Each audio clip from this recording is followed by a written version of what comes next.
So the story of how I got this guitar is kind of crazy. Last week, I went down to Orlando to visit Universal Studios with my wife and our friends. And if you didn't know, Orlando is home to the great Buddy Blues, who is actually one of my favorite YouTubers. Anyways, I got the chance to stop by his place, and while I was there, Buddy got the genius idea for me to take this guitar back to Canada for a video. So we sent a message out to the company that makes these guitars, Baum, and then we proceeded to sit there for over an hour waiting for them to respond. And finally, right as my Uber was pulling up outside, they responded saying that they'd like me to take the guitar. So I'm not even gonna touch on how much of a headache it was to actually fly this thing back to Canada. If you've ever flown with a guitar, you know just how scary it is. But we did make it back here and the guitar is in one piece. Now, very quick side note, I have traveled with guitars a whole bunch on planes and stuff. I actually flew one of my Sirs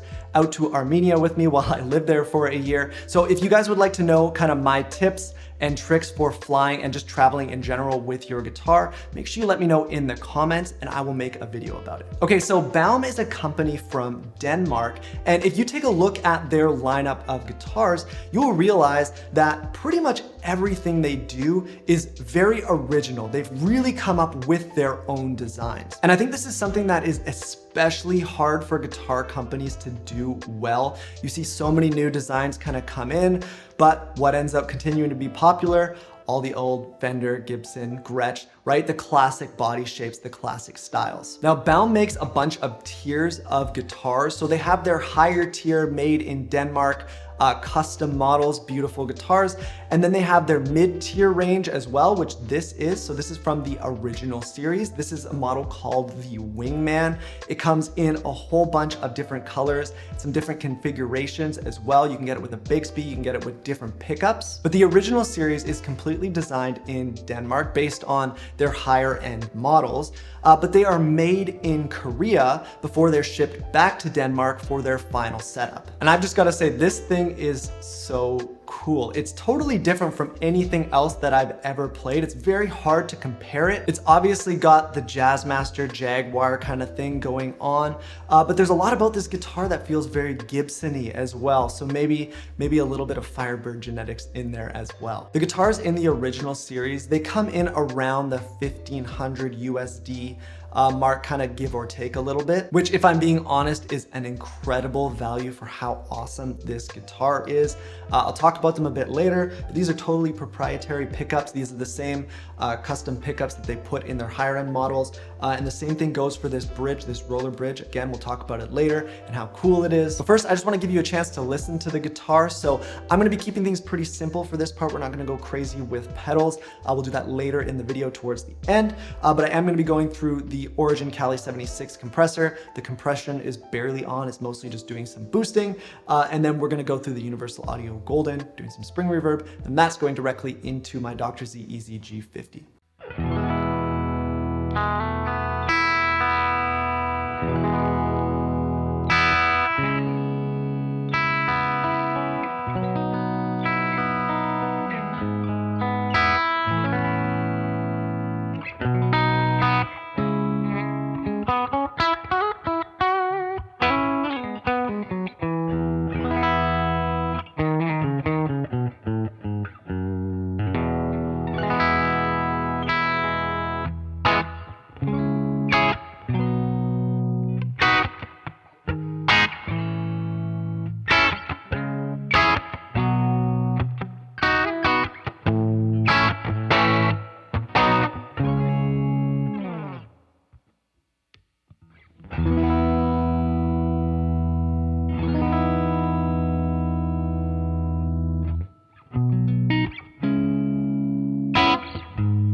So let's talk about the actual specifications of the Baum Wingman.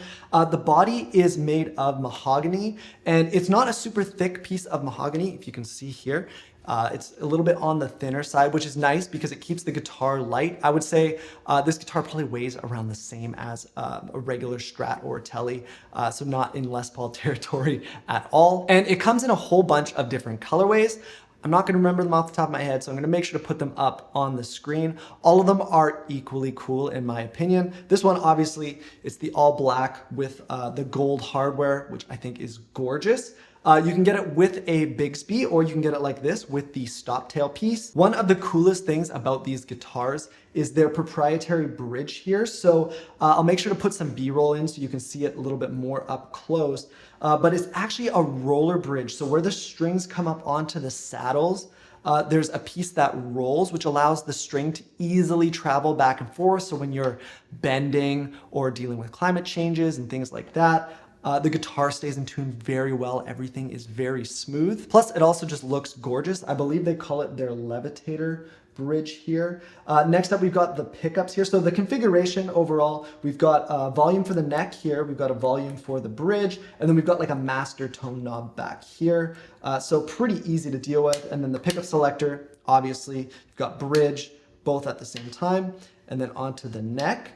Now, the pickups themselves, they actually have their own pickup brand where they make their own pickups. So these are the same pickups that they use in their higher end guitars as well. If you buy them on their own, they're quite pricey. So you get them in the original series, which I think is very cool. And basically it comes in two configurations. You can get it with the mini humbuckers like this, which are awesome. And then they also have kind of more of a single coily, almost P90 vibe kind of thing, little gold foil in there. I don't know exactly what it is. These mini humbuckers, you'll hear they have quite a bit of mid-range and they're a little bit rounder. So they don't have a ton of sparkle, which is pretty cool because it actually allows the pickups to be quite a bit tighter. And what that does is it also allows them to handle really high amounts of gain a lot better. So if you're into stacking overdrives or you use fuzz, a lot of those brighter, more articulate pickups, well, those high frequencies can really get out of control fast, and then you get something very shrill, which is not so nice. These things don't do that at all. So again, stacking overdrives, using higher gain distortion pedals or fuzzes, they sound really cool. Moving on up the guitar, we've got a rosewood fretboard, along with these beautiful crown inlays. I think they look amazing, especially because you've also got the binding on the neck. And the neck itself is roasted maple, and it is in a modern C shape. So most of you guys are probably used to that shape. It's probably the most popular neck shape out there. It's what is on most of my guitars as well. So very, very comfy. And then it's also got a satin finish, which in my opinion, every single guitar that's ever made should just have a satin finish on the neck. It's just way more comfortable, much more easy to play. We've got medium jumbo frets here. And then the scale length is 25.5 inches. So we've got that Fender longer scale length. However, the radius, the fretboard radius here is 12 inches. So it's quite a bit flatter than a typical Fender neck would be. Now the nut here, it is not a bone nut. This is actually a synthetic nut. But when I'm bending, when I'm playing around, I'm not hearing any weird pings or anything where it's catching. It feels very smooth and it's staying in tune without any issue. And then lastly, we've got the really cool headstock design, the 6 inline tuners here, which I just think it looks so cool, doesn't it? And then the tuners are just the standard string through tuners, nothing too crazy, probably something that you've used a million times. So for the remainder of this video, I'm just gonna play the guitar and show you a whole bunch of different sounds, changing the pickups around, and then just going through different combinations of pedals.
So that's gonna do it for this video. I'd love to know from you what you think of this guitar and the rest of the guitars from Baum as well, especially when it comes to the design. I really don't think there are a ton of companies out there that are doing original designs really well where they still feel very classic. Personally, I think this guitar punches way above its weight class, and honestly, it fills a huge gap in my own guitar collection.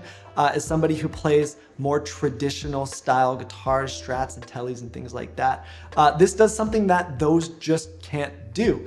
Whether that be the mini humbuckers, but also just the vibe, the offset. It makes me play a little bit different, and you're definitely gonna be seeing this thing on the channel a lot more moving forward. I'm gonna say a really big thank you to Baum Guitars. I'll make sure to link their website in the description below this video, so if you wanna check out all their other models and what they got going on, make sure you do that. And then I gotta say an even bigger thank you to Buddy Blues for kind of orchestrating all this and making this happen. You guys, if you're not subscribed to him already, please go subscribe to Buddy Blues channel or follow him on Instagram or whatever. He's an awesome guy, he's hilarious, and I know you guys are gonna love him. With that said, if you enjoyed the video, please give it a thumbs up. And if you wanna see more videos like this one, make sure you hit the subscribe button. I release a new guitar video every single week. As always, thank you so much for watching, and I will see you in the next one.